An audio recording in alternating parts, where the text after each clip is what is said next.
saludo muy cordial, mis queridos amigos. Estamos muy contentos de que se unan con nosotros para este programa tan importante donde tratamos de contestar las preguntas que ustedes nos envían.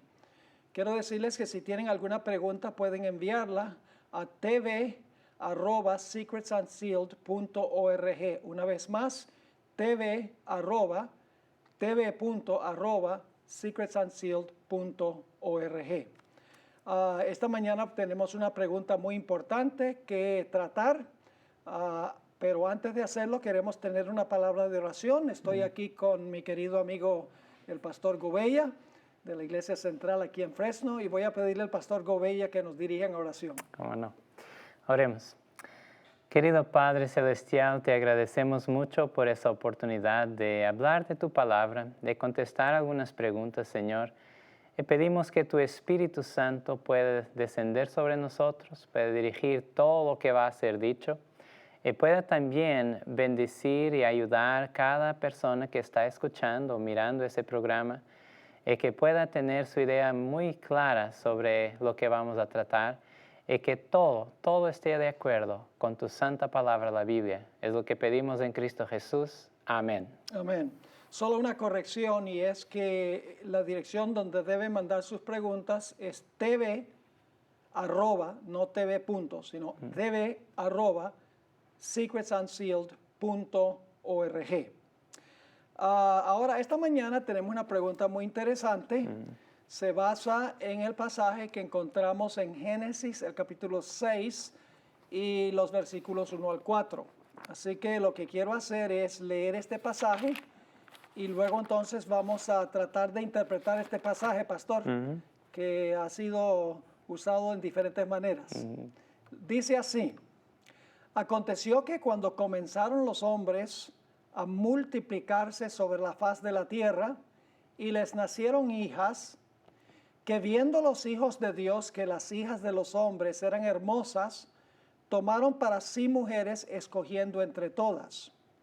Y dijo Jehová: no contenderá mi espíritu con el hombre para siempre, porque ciertamente él es carne, mas serán sus días 120 años. Había gigantes en la tierra en aquellos días, y también después que se llegaron los hijos de Dios a las hijas de los hombres, y les engendraron hijos. Estos fueron los valientes, que desde la antigüedad fueron varones de renombre. Ahora, la interpretación que se le da a este pasaje por parte de muchos eruditos hoy en día es que los hijos de Dios eran personajes angélicos, es decir, eran ángeles. Y las hijas de los hombres eran mujeres humanas, mujeres muy hermosas. Y que al unirse sexualmente los hijos de Dios, los ángeles, con las hijas de los hombres, produjeron como resultado una raza híbrida que se denomina aquí los gigantes. Así que esta pregunta va a tomar la mayor parte o tal vez todo este tiempo de esta sesión de preguntas y respuestas porque tiene muchas implicaciones. Entonces, Pastor Gouveia, ¿qué piensa usted en cuanto a esa teoría de que los hijos de Dios son ángeles, las hijas de los hombres son mujeres humanas y el resultado fueron híbridos? Bueno, yo no veo esa teoría con muy buenos ojos, no estoy muy favorable a esa teoría, no creo que sea verdaderamente bíblica, porque yo creo que cuando leemos un texto en la Biblia y cuando un pasaje nos hace preguntar, ¿será que estoy leyendo bien? Pues debemos leer también un poco antes, un poco después, leer el contexto, mirar lo que se está pasando. Yo creo que comprender bien el contexto de un pasaje es el secreto para comprender ese pasaje. Antes del capítulo 6 de Génesis, en el capítulo 5, en el capítulo 4, nosotros tenemos la descendencia de Adán, lo que se pasó con sus hijos, primeramente con Abel y Caín y Abel. Sabemos que Caín mató a Abel, pero Caín tuvo descendientes, ¿verdad? La Biblia nos habla de esos descendientes. Después también nos dice la Biblia que Adán y Eva tuvieran un otro hijo, Set, y que entonces ese hijo también tuvo descendientes. Me gusta leer en Génesis 4, 25, 26, dice, que conoció de nuevo a Adán a su mujer, la cual dio a luz un hijo y llamó su nombre Set, porque Dios, dijo ella, me ha sustituido otro hijo en lugar de Abel, a quien mató Caín. Y después del verso 26 de Génesis 4 dice, y a Set también le nació un hijo y llamó a su nombre Enos. Entonces los hombres comenzaron a invocar el nombre de Jehová.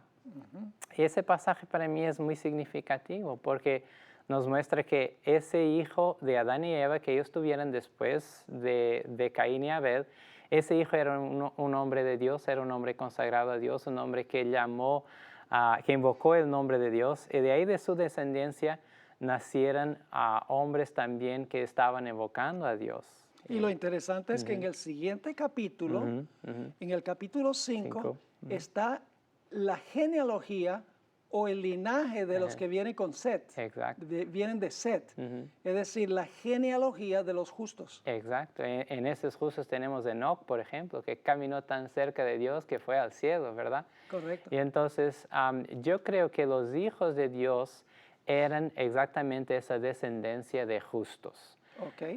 Esa es mi teoría, y yo creo que mi teoría es más bíblica que esa otra teoría que dice que los hijos de Dios eran los ángeles en ese pasaje. Pero hay un problema, pastor, y yo estoy seguro que ya usted se imagina cuál es el problema, y es que en el libro de Job se describe una reunión donde los hijos de Dios vienen a presentarse delante de Jehová. Exacto. Y entre ellos se presenta Satanás, que es un ángel caído, y ahí se le llama a los hijos de Dios a los ángeles. Entonces, ¿cómo podemos decir que en el libro de Job son ángeles y en el libro de Génesis son los del linaje de los justos? Yo creo que esa es una excelente pregunta. Y en mi mente, como decía hace poco tiempo, el contexto nos va a ayudar a comprender el pasaje. En el contexto de Job, claramente era una reunión celestial. Satanás estaba ahí, Satanás vino entre ellos, entre esos hijos de Dios, ¿verdad? Todo el contexto apunta para eso, que es una reunión con hijos de Dios, pero no en la tierra, ¿verdad? Va a tener un efecto sobre la tierra, pero no se estaba pasando en la tierra. En realidad, tenemos muchas otras palabras y expresiones bíblicas que nosotros miramos que en un contexto significan una cosa y en otro contexto significan otra cosa. Por ejemplo, león. Un león en la Biblia puede representar a Jesús, el león de la tribu de Judá. Puede representar a Satanás, que anda cual león rugiente. Puede representar el reino de Babilonia en Daniel 7, o puede representar al hijo de Jacob, Judá. Exacto. Así que hay que tomar en cuenta las palabras y las expresiones en su contexto. Sí. Otro ejemplo sería la palabra espada. La espada puede ser el juicio, puede ser también la palabra de Dios. Entonces, cada contexto nos va a decir exactamente qué significa una palabra. Y esa expresión, hijo de Dios, en Génesis 6, pues yo creo que está refiriendo a seres humanos consagrados a Dios, a ese linaje, esa descendencia santa que venía a través de Set. Es interesante mirar como en Génesis capítulo 5, cuando está empezando la genealogía de Set, verso 1 al 3 dice, ese es libro de las generaciones de Adán, el día que creó Dios al hombre, a semejanza de Dios lo hizo. Varón y hembra los creó y los bendijo, y llamó el nombre de ellos a Adán, el día en que fueron creados. Y vivió Adán 130 años, verso 3, y engendró a un hijo a su semejanza, conforme a su imagen, y llamó a su nombre Set.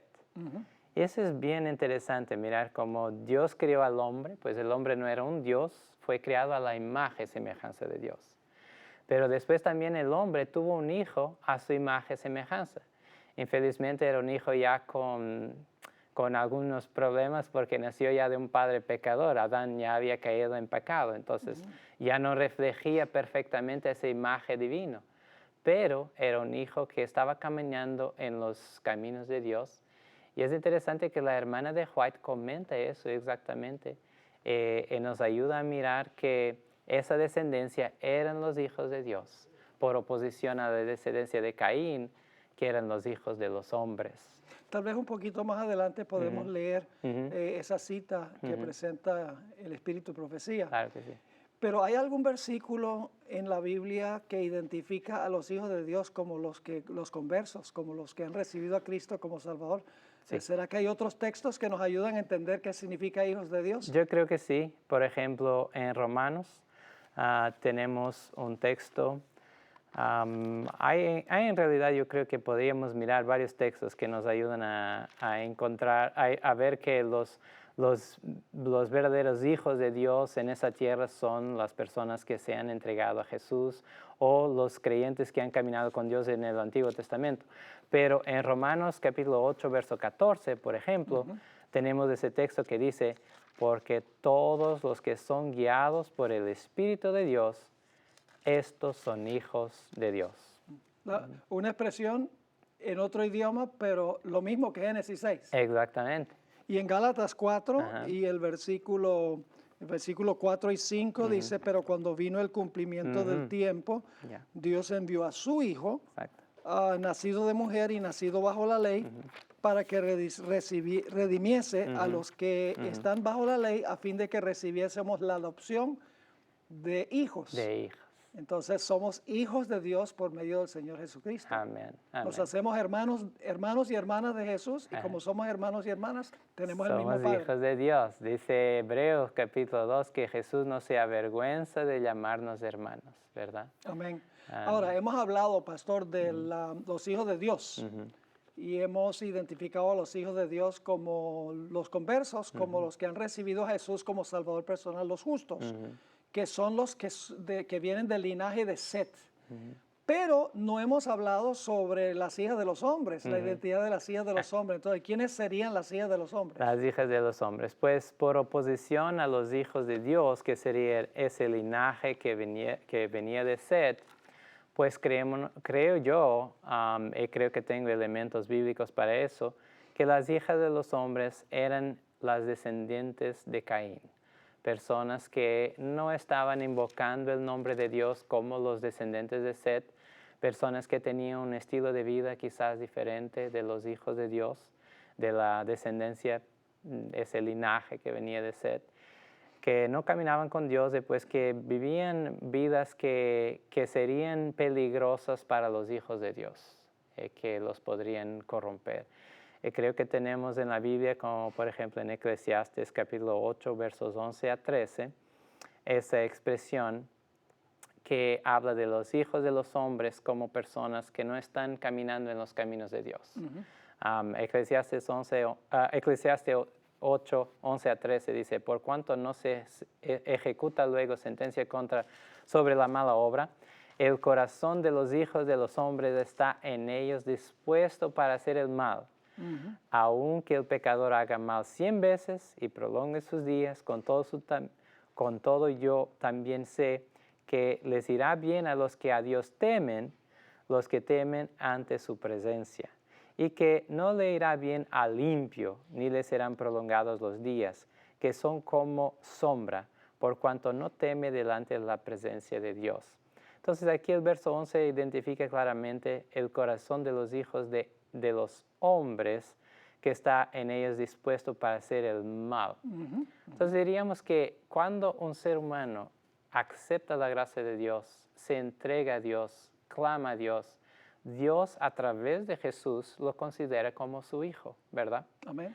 Pero cuando un ser humano no está caminando con Dios, no acepta la gracia de Dios, pues Dios le llama lo que él en realidad es. Es un hijo de hombre, es una hija de mujer, pero solo eso y no más. No tiene el privilegio de ser llamado hijo de Dios, pero no lo quiere aceptar. Entonces Dios respeta su decisión. Él le llama, pues tú eres un hombre, tú eres una mujer, tú eres hijo de hombres, eres hijo de mujeres, pero aún no es mi hijo porque no me has aceptado como tu Salvador. No han ingresado a la familia de Dios a través de Jesús. Exactamente. Y fíjate que es muy interesante que la misma expresión hijo de los hombres se usa para describir a los constructores de la Torre de Babel, los rebeldes. Sí. Dice en Génesis 11:5, y descendió Jehová para ver la ciudad y la torre que edificaban los hijos de los hombres. Ahora, biológicamente todos somos hijos de hombres.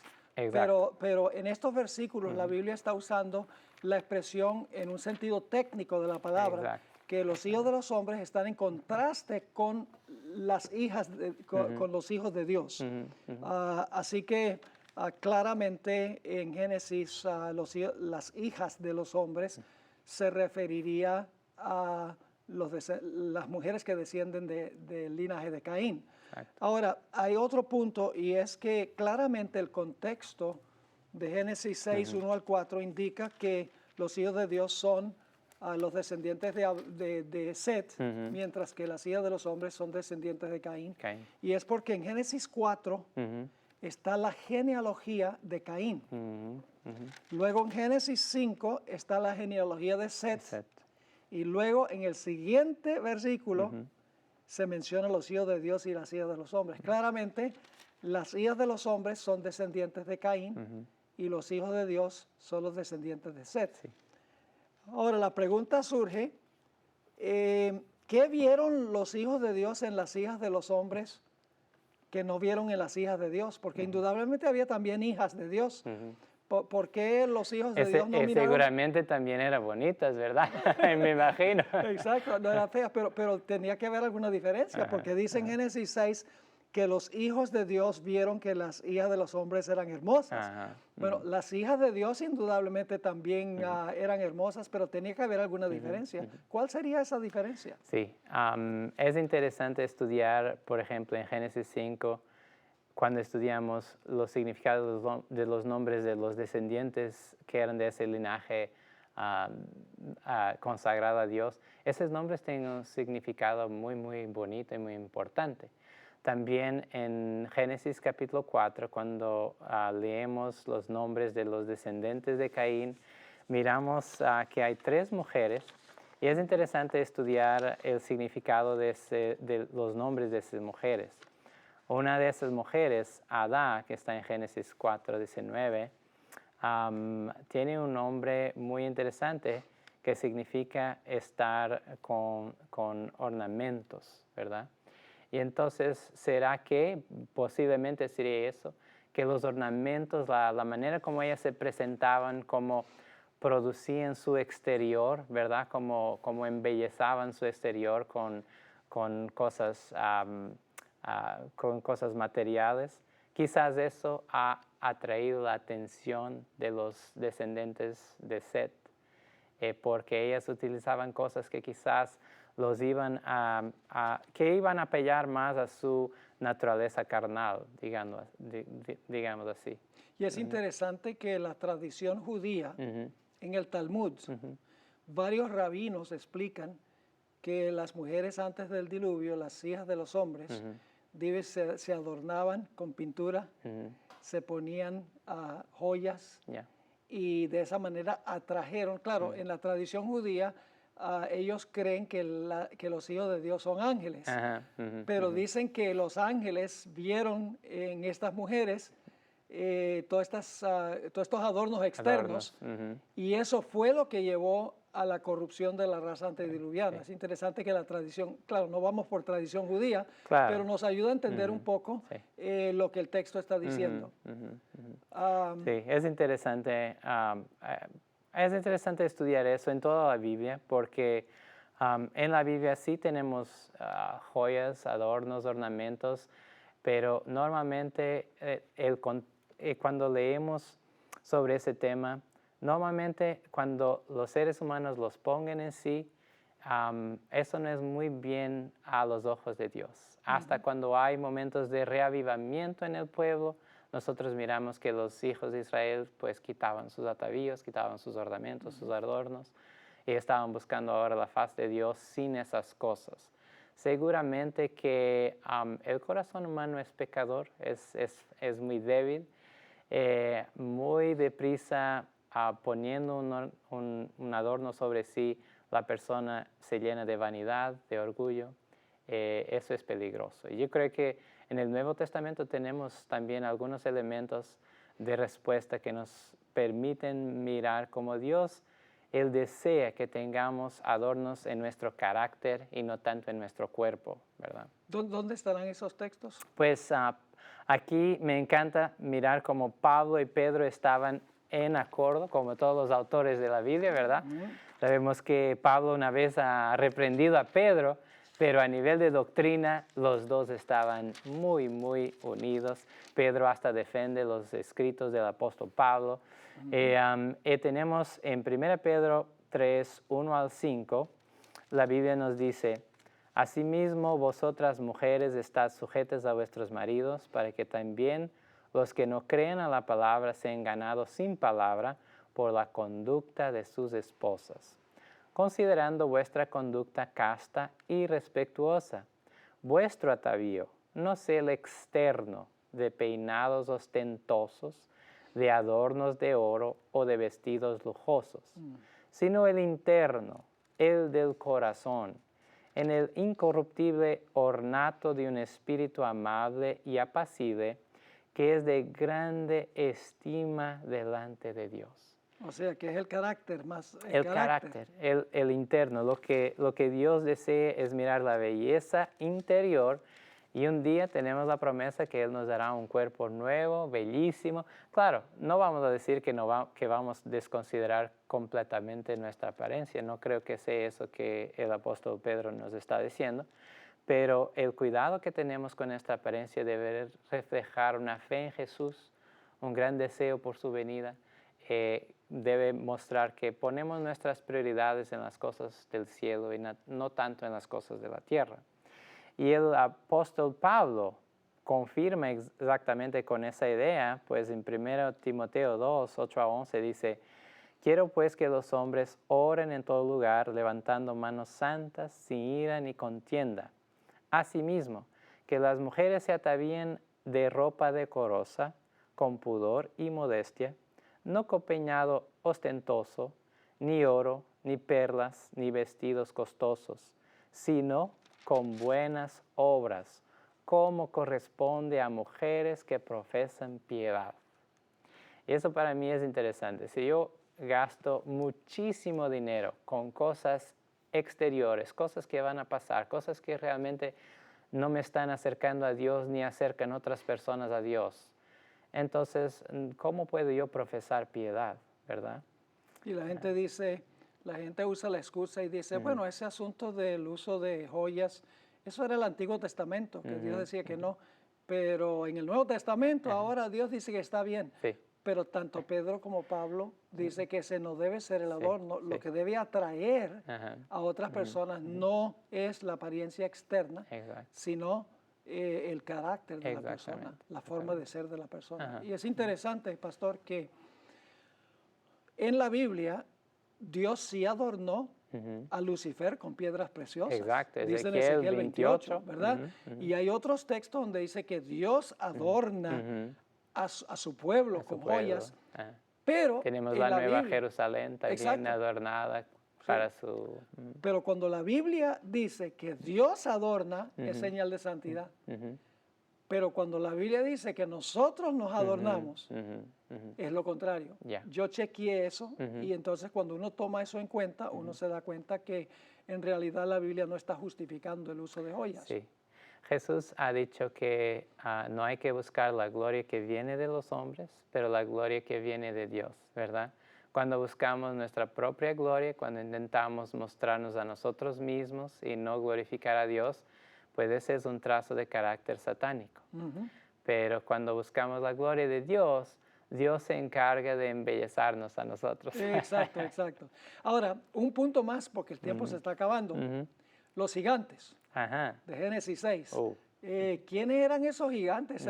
Porque la idea es que cuando los ángeles se unieron con estas mujeres humanas, produjeron un híbrido, y ese híbrido era un gigante, un nefilim, en otras palabras, como se usa en hebreo. ¿Quiénes eran los gigantes? Sí, creemos que los gigantes eran realmente los descendientes de esas uniones entre la descendencia santa de Dios, los descendientes de Set, y las hijas de los hombres, las descendientes de Caín, pero había gigantes también en Canaán, por ejemplo. Cuando cuando el pueblo estaba para entrar en la tierra prometida. Infelizmente, a causa de su incredulidad, no entraron. Pero los espías han dicho, hemos mirado ahí también los hijos de Enac, los Nefilim, los Anakim, eran gigantes, parecíamos a sus ojos como langostas, ¿verdad? Sí, sí. Y entonces miramos que había gigantes después, había gigantes antes. Creemos que esos gigantes nada más eran personas muy fuertes, que eran algunas versiones bíblicas le llaman los héroes de esa época. Eran personas que alcanzaron un renombre muy grande, eran famosos. Muy famosos. Yo creo que eso es hay una buena correlación entre ese tiempo y nuestro tiempo, porque hoy día hay mucho el culto de la personalidad, de las estrellas, de Hollywood, de eso todo. También había aquí. Sí. Empezaron a dar mucha gloria a esos hombres que eran tan bonitos, tan grandes. Sabemos por el espíritu de profecía que Adán, cuando fue creado, tenía casi 4 metros, ¿verdad? Para nosotros sería un gigante. Sí, y en realidad hay dos razones por las cuales los hijos de Dios no eran ángeles y los gigantes no eran el fruto de la unión de seres angélicos con mujeres humanas. Sí. Jesús dijo que los ángeles no se casan ni se dan en casamiento. Así que no pueden haberse casado los ángeles con mujeres humanas. Y en segundo lugar, los gigantes no pueden haber sido el fruto de la unión de supuestamente ángeles con seres humanos, porque dice en Génesis 6 y el versículo 4 que había gigantes antes que los hijos de Dios entraran a las hijas de los hombres y había gigantes después. Entonces la palabra gigantes sencillamente significa personas de renombre. Personas físicamente gigantes. Gigantes intelectuales también, porque los hombres vivían hasta tener mucho casi tiempo. 1000 años, tienen que haber sido mucho más fuertes y gigantes en muchos sentidos de la palabra. Sin duda. Bueno, lamentablemente el reloj no perdona, el reloj avanza rápidamente cuando uno está disfrutando el estudio de la palabra de Dios, así que tenemos que concluir aquí. Ojalá que esto haya sido de beneficio para los que están viendo la programación. Recuerden, pueden mandar sus preguntas a secretsunsealed.org y con mucho gusto vamos a tratar de contestar sus preguntas. Queremos recordarles que esto lo hacemos cada semana. Esperamos que ustedes se unan a nosotros en un futuro para ver esta programación donde contestamos preguntas. El Señor les bendiga y les guarde y que tengan un día muy feliz.